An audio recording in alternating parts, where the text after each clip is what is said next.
I'm Rockne, new executive producer, fellow executive producer on Revolution this year, and just truly wildly excited to be part of it. I was a fan of the show last year. I was in the maelstrom of creating 2 shows in my house last year, and I don't recommend that. It's cool as it may sound. Do not do that. Do not try that at home. But this is the only network show that I made a point of watching, because I just loved it. I had no expectations of being part of it. Had never met Kripke before. I was always a fan, and so when the opportunity came up, I went and met with him, and he talked about what he was going to do second season, and I got wildly excited. So just a fan. So I started. I'm in kind of enviable position of being a fan of the show, who actually gets to jump on the show and be part of it. So it's great. So tell us everything that Eric told you. Yeah, no, exactly. Yeah, exactly. Well, there's power, and there's not, and there's no. Yeah. It's really, for me, it's going into the second season. It's just really torquing everything up, and I always pictured the show, and we're really kind of diving into that in the second season as a real mythic tale, a mythic saga of essentially mankind's future.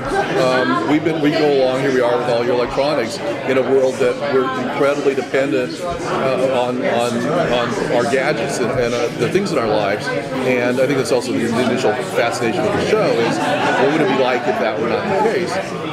Taking that and saying, okay, what it's done is it's given mankind an opportunity that we would never have taken on our own to kind of move into another iteration, to essentially evolve beyond our power, our electronic power dependence.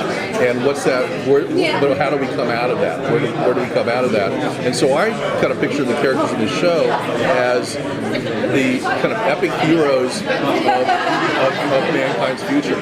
So I picture that our characters will, in 100 years from when the series takes place, there will be statues erected to some of them, and then there'll be cautionary books written about others, because and you don't know quite watching the show who's going to be who's going to be the statues, and who's going to be the ones that they are warned about. And so at the essence, we're watching the founders of America, for example. But if you're actually there to see them, so you're seeing them kind of warts and all. So you're seeing people that are going to be considered the heroes that set in play mankind's future. But you're seeing them in a way that, again, you see them with all their pros and cons and all that. So I just found fascinating. All of us on staff are, as we should be, are big fans of shows like Game of Thrones. So that notion of a big kind of mythic saga is something that this show I think can do really well. I think it can kind of become that. We did a show on network TV last year. It's really a show of.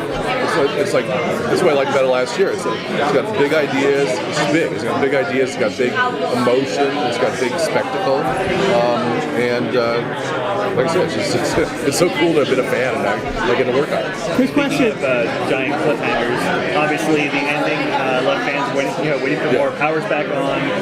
Missiles have been launched. Are we going to see an immediate, response, or is it going to be a jump ahead in time? I don't really quite. I hate to give that away, but because again, it's so cool. Every scene is really quite the surprise, and kind of it gets you thinking too. You really have to kind of lean forward.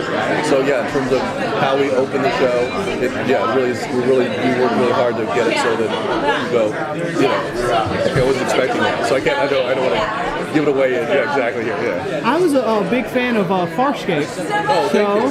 I was wondering, how does this show kind of differ? You've got spaceships and aliens, and on this show you're just on Earth, boring times with no power. Yeah. In your head, how do you differentiate it? How's that more exciting or different for you? It's it's obviously very, very different. Farscape had a kind of tone, that was just kind of more like, a looser tone. This is because it's us. We're watching a show that's essentially about us and our children. It's more grounded in a more kind of real and I think it's more more serious. Farscape was more of a kind of broad entertainment. I think very proud. I was very proud of Farscape. But yeah, it's very much a different animal, and I don't know. I find it fascinating. As someone who has kids, and you guys know, it's like I'm very anxious to know kind of what the world's going to be that my kids inhabit, and then you throw into that the notion of this, the loss of power. And I go, okay, what's that going to be? What would that be like for them, and what would I need to do to protect them? I was talking to Giancarlo, who plays Neville in the show, and he's got kids as well. And we talked very much about that, like what we would do. We're talking about the Neville character, what he's willing to do to protect. He can't be worried about the world at large.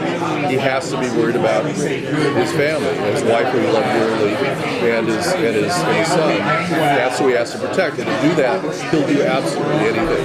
He'll be incredibly ruthless. And I can kind of identify with him. I mean, I can see, I'd love to think I wouldn't, but no, to protect my family, under really arduous circumstances, you kind of do. So, yeah. I can say that for me, Farscape is in some category very special. But for this show, I think when it became instead of getting back the power, now I look at it as who's got the power and how did their power go off. And that, to me, when they found their groove in it, I think that's the impulse for season 2 to really go in a better direction. That's very wise. Yes, that's true. Yeah, I was very, as a fan of the show, the first season, I was very just gratified because shows like this, you can go, okay, the power's out, we're trying to get the power back on, and you go, years trying to do that, and you're just going, okay, okay, I get it. No, they got the power was coming back on, and really unusual to me, and unexpected incarnations and such, and it really became more. It wasn't just about there's no power, how to get back on, which can get really tired very quickly. So no, you're absolutely right.